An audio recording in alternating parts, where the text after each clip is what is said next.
27. And Israel dwelt in the land of Egypt, in the country of Goshen. See, it was considered its own country. And they had possessions therein, and grew and multiplied exceedingly. And Jacob lived in the land of Egypt 17 years, so the whole age of Jacob was 147 years. Alright, now,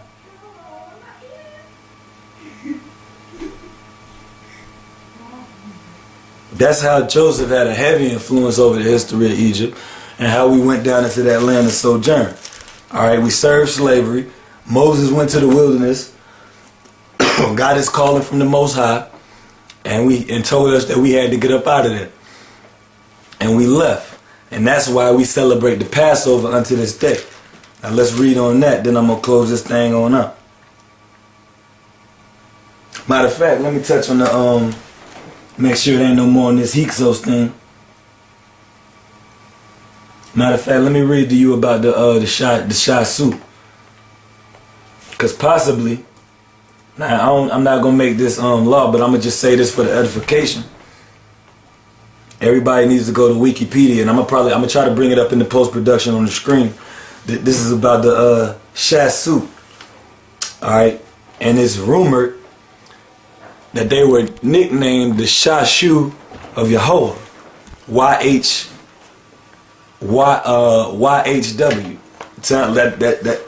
That looks very familiar to me.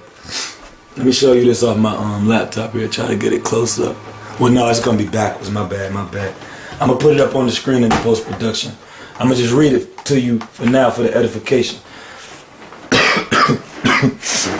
This is another byword that they placed on the children of Abraham. Because, of course, the children of Keturah, all the children of Abraham, they got taught by Abraham. So it would only make sense that they would worship the God of Abraham. All right? The children of Keturah, the Ishmaelites, the Arabs, they still worship one God. They call him Allah, but they got that from Abraham, their father. That's cool. The promise just ain't for them, but it's fine if they want to acknowledge their father's heritage and do what their father told them. That's what they supposed to do. Alright, this is on the Shashu. The Shashu is an Egyptian word for pastoral nomads who appeared in the Levant and Arabia from the 15th century BCE all the way to the 3rd intermediate period. Pastoral nomads. Who that sound like? Who that fit? The children of Israel. We were the nomadic people over there in the Middle East. Cause guess what? We kept something called the land Sabbath. So we moved around a lot. So we wouldn't beat the land up. It says this. The name evolved from a transliteration of the Egyptian word Shashwa, meaning those who move on foot, into the term Bedouin type wanderers. The term first, and matter of fact, wanderers, okay? They said they was calling us wanderers, right? Or they was calling these people wanderers. Let's read about our forefathers real quick. This is Hebrews 11 and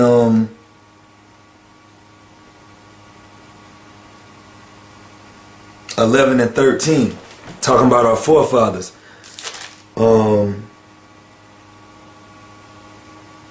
Matter of fact, I'm gonna start at this is Hebrews 11 and 8. By faith, Abraham, when he was called to go out into a place which he should have to receive for an inheritance, obeyed, and he went out, not knowing whither he went. He was a wanderer, a pastoral nomad. By faith, he sojourned in the land of promise as in a strange country, dwelling in tabernacles with Isaac and Jacob, the heirs with him of the same promise. For he looked for a city which had foundations, whose builder and maker is God. Through faith, Sarah herself received strength to conceive seed and was delivered of child when she was past age, because she judged him faithful who had promised.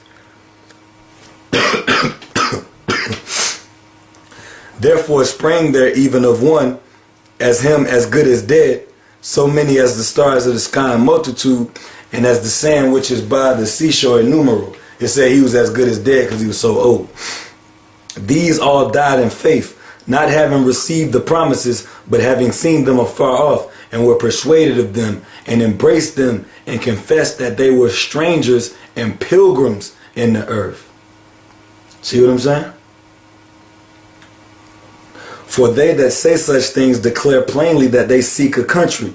And truly, if they had been mindful of that country from whence they came out, they might have opportunity to have returned. But now they desire a better country that is in heavenly, wherefore God is not ashamed to be called their God, for he hath prepared them a city. Alright, and that city is heavenly Jerusalem, New Jerusalem. But the point is, our ancestors were strangers and pilgrims in the earth.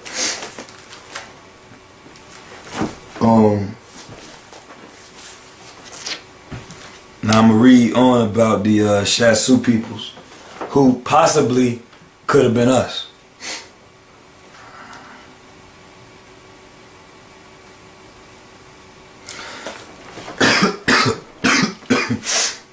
The term Shasu first originated in the 15th century list of peoples in Transjordan. It is used in a list of enemies inscribed on the column bases at the temple of Soler built by Amenhotep III. And I got news flash for you. Amenhotep did not like Israelites. He didn't like Negroes, West Indians, or Puerto Ricans. Copied later by either Seti I or Ramses II at Amorai West, the Lynch mentions 6 groups of Shashu. The Shashu of Sari, the Shashu of Laban, the Shashu of Smith, the Shashu of Weberi, the Shashu of Yahweh, and the Shashu of Pisps. Now, I'm gonna throw this at you real quick. It said that it was 6 groups of Shashu, right? Because that could have been talking about Israel, but I got a niche or an itch, whatever you want to call it, a feeling that is talking about the children of Keturah. This is Genesis 25:1. Then again Abraham took a wife, and her name was Keturah, and she bare him Zimran and Jokshan and Medan and Midian and Ishabak and Shua. How many sons is that? 6.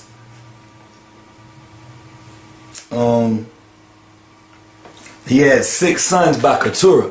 Now listen to what it says about the Shasu. The list mentions 6 groups of Shasu.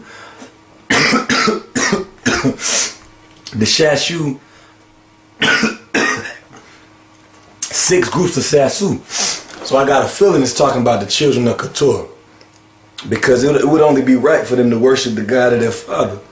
Because obviously Abraham, those were his sons. He loved them to death. They just didn't receive the promise, so he had to let them go.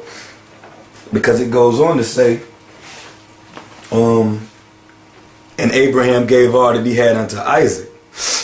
But the sons of the concubines which Abraham had, Abraham gave gifts and sent them away from Isaac his son, while he yet led eastward into the east country. Alright, so Abraham loved them to death, but he understood that the Most High wasn't dealing with them. So he had to do what he had to do. Same thing happened with Ishmael. Now, I'm going to read about the Shashu of YHW. That's the tetragrammaton that they got. Regarding the Shashu of YHW, Astura has observed that the hieroglyphic rendering corresponds very precisely with the Hebrew tetragrammation of YHWH or Yahweh, and antedates the hitherto oldest occurrence of that divine name on the Moabite stone by over 500 years. Alright, because the name of that name is on the Moabite stone also, but he's saying that they found these hieroglyphs and they dated them to predate the Moabite stone by 500 years. It says this. This has led a significant number of scholars, among them Donald B. Redford and William G. Dever, to conclude that the people who would eventually be the Israel recorded on the myth Atah Stele and later formed the kingdom of Israel were at one time to the Egyptians as a Shasu tribe.